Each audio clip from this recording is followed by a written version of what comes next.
every now and then I'd put my drone up and fly that around the boat. So I started kind of waving and shouting at the guys on the boat and like pointing up in the sky, going, "A UFO! It's a UFO!" You know, some people might call them the deer shot or the bird's eye shot, where you're directly above, looking sort of 90 degrees down on where these performers are doing. You know, I was trying to do a little arty shot where it sort of had a little bit of an orbit. Didn't notice anything. Every now and then when I was looking back at the footage, I just kept on seeing this like a really quick movement. It's kind of, you see it flying over the water, but not only that it was flying over the water, that it appears to fly directly over the heads of the people performing, but in half the number of frames that it had gone the first time. So it was essentially, it was traveling at twice the speed that it was the first time.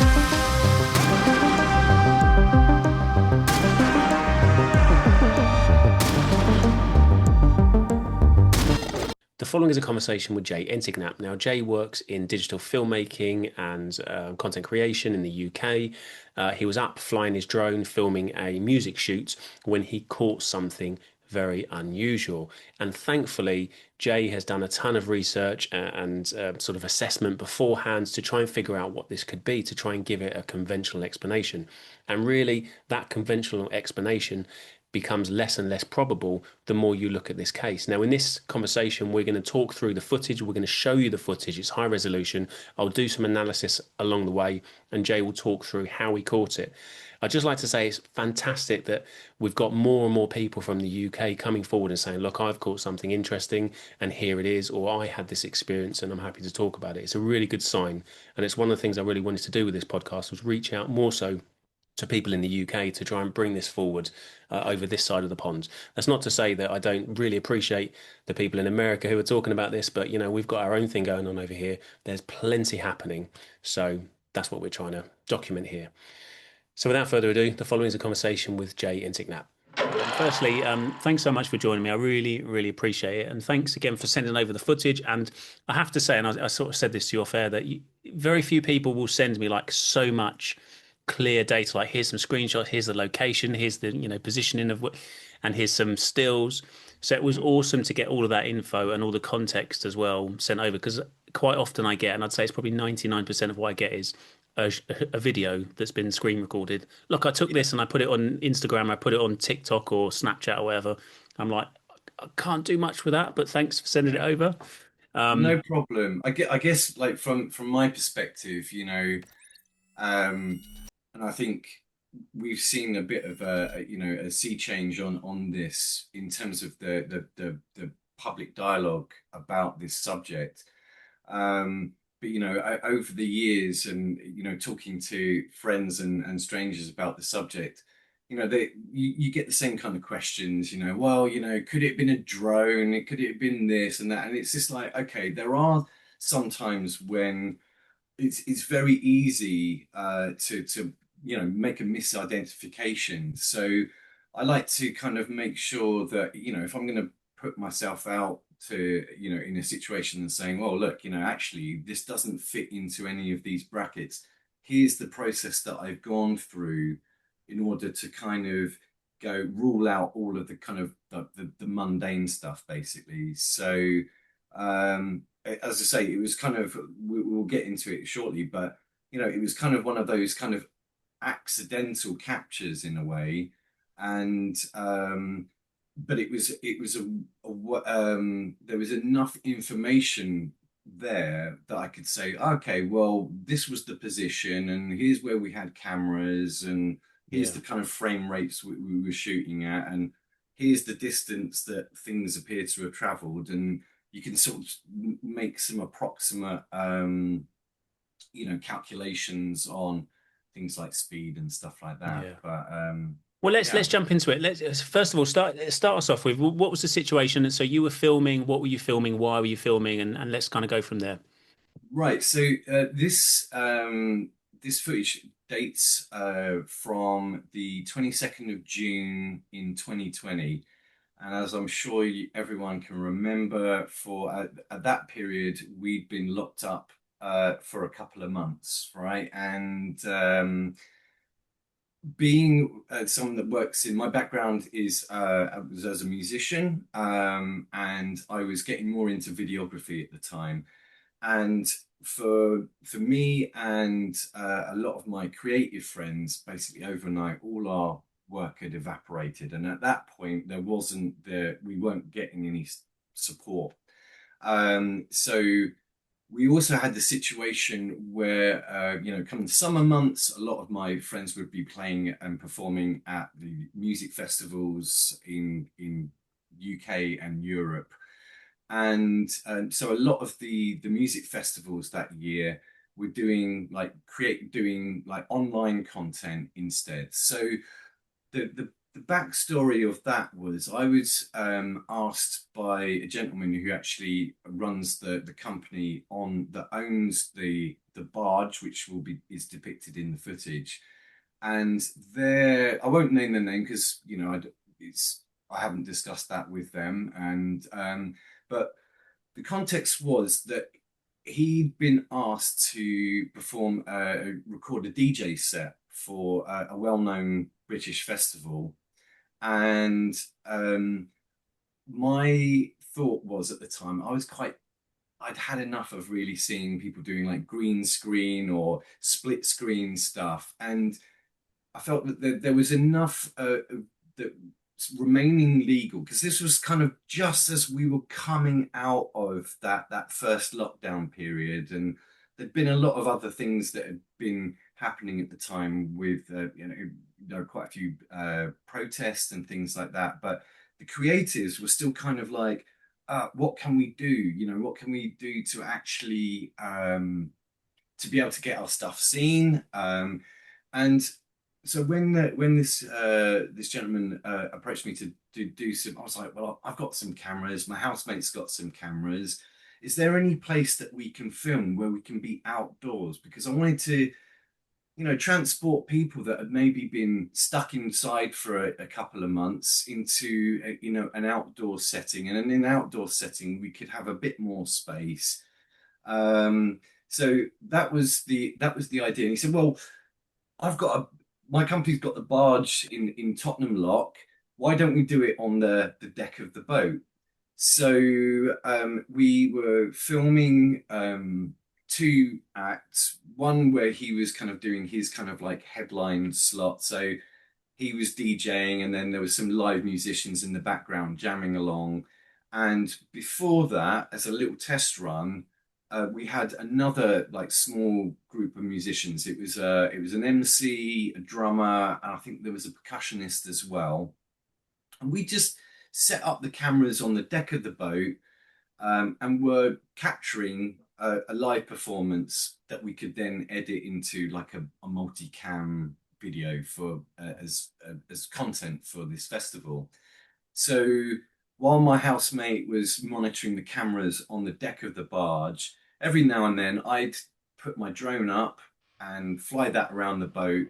Not necessarily that it would sync up perfectly with the footage, but just so that there was another view of what was going on. Because from the distance of a drone, you're not going to see that it's not quite syncing. Yeah. So I was like doing orbits of the barge, and the law requires that you're not supposed to be just like fixated on the screen on your controller. You need to be looking at the drone, because they for any obstructions, normally to do with shared airspace, so you're not incurring on active airspace. And obviously being in London, there's a lot of air traffic. Most of the flying I was doing, because I'm filming something on the ground rather than trying to get, big, wide vista views of London. So I was quite low. And there was one point sort of midway through this performance, and I was doing like an orbit shot around the back of this barge, and I'm following it with my eyes. And that as I was sort of got round to probably in a sort of southerly position from where the barge was, my eye caught something that was like bright and or metallic and reflective, and it was something. It was quite high. It was quite hard to gauge the altitude itself. But I was like, well, even if you see an airliner flying over, you can see that it's an airliner. You can see that it's got wings. It's got a tail section. Yeah. And I was like, well, that's not a plane. So it's like, and it's too high for a helicopter. And I got really excited because I've had various UFO sightings or UAP sightings over the years. Um, but sometimes they've been with friends, but a lot of the time it's kind of you're on your own, and you want someone else to look at it and go, yeah, I see it too. So you're not going, like, don't feel Yep. like you're going nutty, right? Yep. And so I started kind of waving and shouting at the guys on the boat and like pointing up in the sky, going, "A UFO! It's a UFO!" But you've got music playing, and people can really hear what I was saying. And also, even if you're stood next to someone and they're pointing up in the sky, it's very hard to see exactly where they're pointing. So I was like, I okay, I'm in the middle of actually doing a filming job here, so I better just crack on. And even if I point the camera from the drone at it, all I'm going to see is maybe a little speck in the sky. Mm. It's not going to be anything particularly conclusive in terms of like evidence to present. So I was just like, okay, well, I know I saw something. I need to crack on with the job. And so I'd kept the drone in position because I'd stopped putting any controller inputs in, and so I carried on round the barge, and there was only one point in capturing this footage where I was doing what some people might call the nadir shot or the bird's eye shot, where you're directly above, looking sort of 90 degrees down on where these performers are doing. I was trying to do a little arty shot where it sort of had a little bit of an orbit. Didn't notice anything, and it was actually I'd done the edit, given it to the client, and every now and then when I was looking back at the footage, I just kept on seeing this like a really quick movement through the scene, and I was like, oh, I should go and check that, just out of curiosity.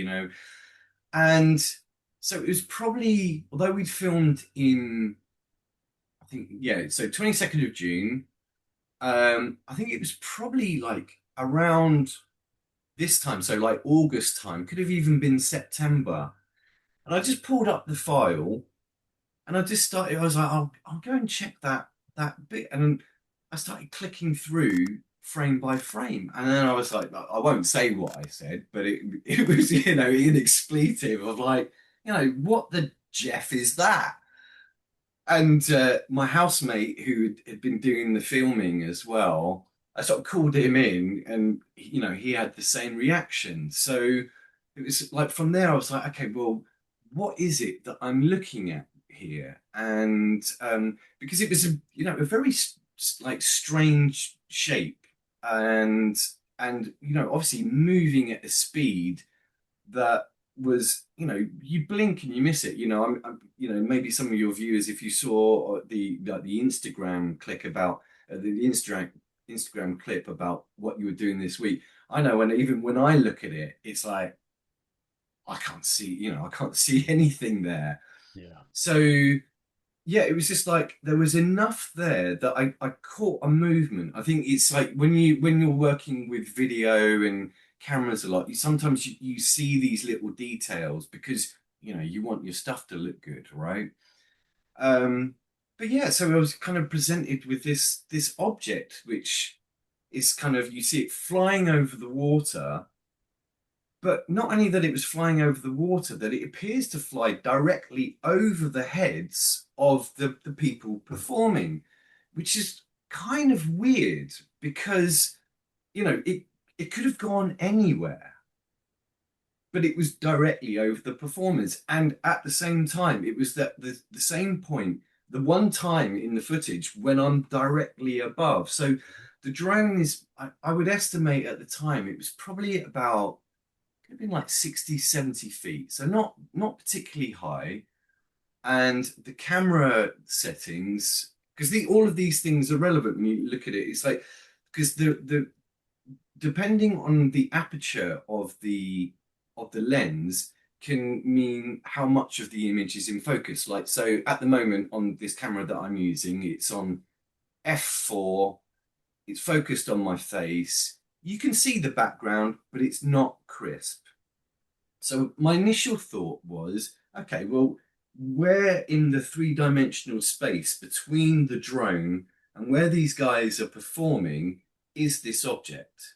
Because essentially the drone's auto-focusing on, it'd probably be focusing on the barge, could have been part of like the water. So it's focused at 60, 70 feet away. Yeah.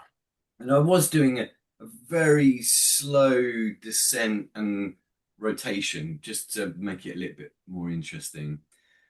And this object, while it's not completely in focus, it's more in focus than it isn't in focus, which suggested to me that it was only just a little bit closer to the drone than what I'm focused on. So that gave me an approximate kind of placement of where this object was. And you know, you've got the images, but it sort of like appears, it almost appears like a sort of greeny and the green color. Looks the way that the light's reflecting off it, that it could be like almost like a tarnished metal Mm. Yeah, yeah. material. Um, it appeared to have almost these like two little like very small fins on the front and another pair on the back. It seems to have like possibly like a yellowy, couple of yellow bands that go over it, and in the middle, almost looks like it looks like an insignia badge. Mm. That is speculation because there's not enough detail there to see that, but there's like a sort of like more of a circle that looks kind of much lighter in color. Um, and you see it when the water's in the background, you see the object and it appears solid. But the moment it starts passing over the solid surface of the barge and the performers, you can see that there's something there, but it's a bit like the you know like in the Predator movie, right? Where you can see that there's something moving, but you can see through it. Yeah. It's sort of turned translucent. And so I kept, you know, clicking through, and you can the screenshots that I took because it's so faint. Once it starts getting translucent, didn't include those. You see the first transition from it being solid to not really being there. So I thought I'll just click through to see how far it tracks, and it crosses the whole frame of the drone camera lens. And I'm sure that there's you know some people out there that have a better idea of what the um, essentially the focal length of those lens in terms of the number of degrees that it can Mm. capture. So you see it fly across the surface of the barge, and on the other side there's like this. There was like a floating jetty walkway, which is how you access the barges because it's not just their barge. There was like a couple, one either side, Yeah. that were moored up. And at the time, um, the they were doing a lot of they were doing a whole redevelopment of the Tottenham lock. So now, if you go down there, you've got these big, tall apartment blocks. Well, at the time, they were still being under construction, and I can't see how far it went beyond what we can see in the on the camera. But at that point in time, there was no building the other side. It was just a construction site. They were preparing the ground. They'd started building they'd already quite a long way through the building just next to it.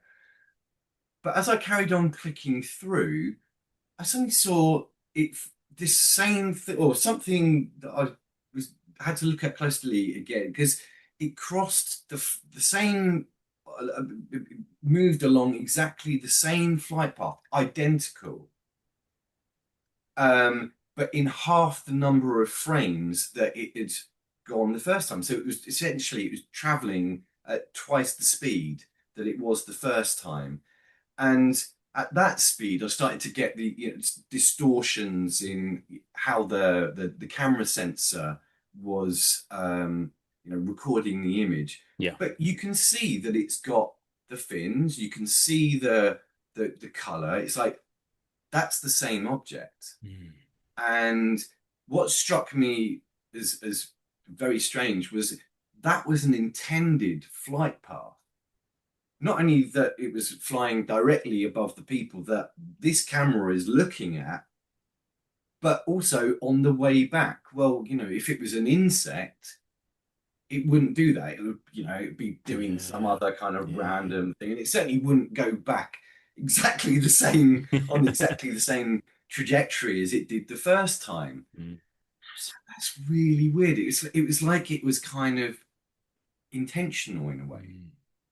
And what I realized as well was that that moment occurred shortly after I'd stopped flying because I was looking at this other, for all intents and purposes, like one of these tic tac, possibly some other thing that was flying.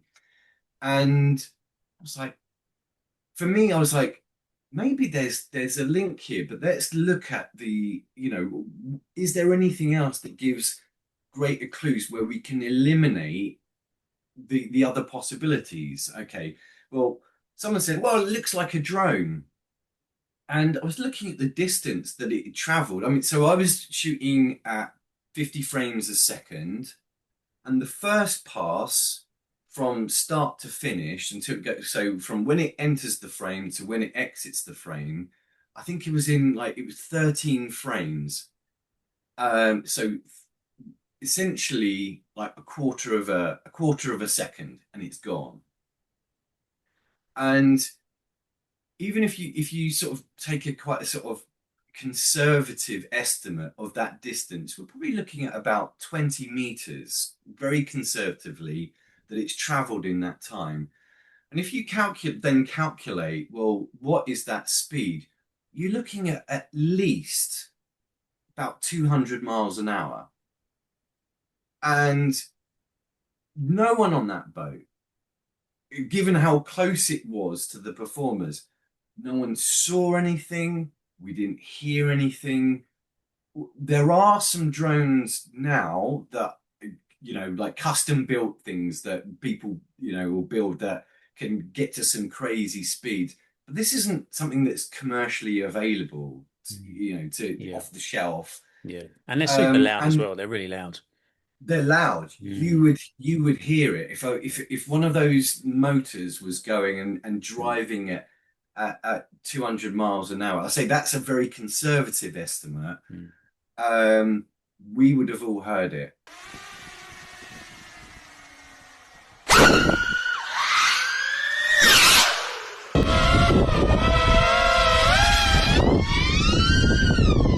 We might not have necessarily noticed it and seen it because we weren't expecting to see something, and we were all engaged in doing what we were doing. But yeah, we would have noticed it. No one did, and you could see even from the footage that there doesn't appear to be that there's fins, but there's not propellers. It's Yeah. not being driven by propellers, Yeah. Yeah. and something going at that kind of speed. Well, you'd hear if it was something like a jet propelled or even rocket propelled, um, we would hear that as well. So I Yeah. was like, okay, well, it's not a drone as we conventionally know how drones operate. Also, that if those fins, if they are indeed fins on there, certainly aren't sufficient in terms of giving lift to something. They were like, maybe proportionally, if you saw something like a missile, something that might assist in um, controlling the surface or the flight characteristics of the object. But who's firing a missile in Tottenham Lock Yeah, yeah, yeah. where it comes back, it does a 180-degree Mm. turn and then and flies back the other way. So it's like, okay, it can't be that. Um, there aren't any insects that I'm aware that can fly at 200 miles an hour, and birds can't, apart No. from a peregrine falcon, and that can only Mm. happen in a dive. And it's definitely not a Yeah, yeah. peregrine falcon. So I was like, well, that kind of rules out a lot of the things that would be the first on the list, that if I was to, to show the picture to some, without any context, oh, these sort of this process of elimination of what could be the most likely candidates. So as I say, it was something that I only realized I'd captured 2 months after we'd actually done the filming. And at the time, I was just like, okay, well, I'll do some screen captures of that, and I'll put that on the sort of to the side because at that time we'd started to have the congressional hearings in the US, which I'd been following very keenly. But I was also very cautious about broadcasting it to my friends, because in the past I hadn't been met with such a great reception. And as I say, I think that the whole narrative and conversation has moved on so much since then. And we've aided by podcasts such as yours and what's going on in the US, that that taboo has been broken. We've got people, like Avi Loeb, he's head of astrophysics at Harvard, saying, "Hey, look, we need to look at this. This is important." I mean, I name Avi Loeb, but there's plenty of Mm. people out there, and like Jake Barber, and his accounts are incredible. Um, and so we're seeing this kind of change. So I think that it was like, okay, maybe it's about time to actually share some of this stuff more broadly. I'd put a little kind of quick analysis video as an Instagram reel, which probably got seen by probably about 20 people. And no one said anything. So yeah, when I messaged you probably initially a couple of months back, um, I was just like, let's have a look at this because we see a lot of footage where things it's dark, we see a light, Yeah. it might be moving in strange ways, but if you've got a sort of surrounded by dark sky, it's very hard for an audience to kind of go and to really appreciate maybe the strangeness of the movements, or maybe the finer details that our eyes can detect, but that cameras are really bad at Yeah, detecting. absolutely. Yeah. So yeah, I thought I'd chuck it your way and see what you thought, and what your Yeah. I'll tell you what what. your So my audience. my my first thought when I saw it was the Tic Tac. Have you seen the some of the interpretations of the Tic Tac with a sort of, I call it a fin, but it's like two little. I've got one up in the. You can just about see it up there with the two little. Can you see it right at the back? Where are we? Kind of up here somewhere, just here. Oh yeah, yeah, yeah, Yeah. And it's got those two. This is from the Nimitz case with Commander Fravor, where it's the got is balls. yeah. So it's like a Tic Tac, I guess, with two Yeah. little kind of bits hanging below with the yeah. Mhm. And although that's got four, obviously you know, if we were to look at that from the side, to me, it looks like a cylinder of some kind with Yes. these, as you say, like these kind of th fins that sort of almost like little bananas that go off to one side. And Yeah. I know it's not exactly the same, but the Tic Tac object was, well, we've not got a photo of it. We've got some flare footage of what we believe is that object, but from how they've described it, how Commander Fravor described it, and Alex Dietrich's, I think Hmm. she's Lieutenant Dietrich's, they've kind of described this weird little thing that is similar in their explanation or the way they've characterized the shape of it and the object, the Yeah. the fins to what I saw here. So that was kind of my first thought. I know I appreciate it's different. This is more of a sort of cylinder rather than a tic tac, but that was just the first thing. And the second thing was, well, maybe same as yourself, maybe it could be a drone because it's kind of almost got that sort of structure. And then I Hmm. went through the same thought process that you did. I mean, you would have noticed that it's below your drone. So how low is it? How did nobody else notice? It's fast, really fast.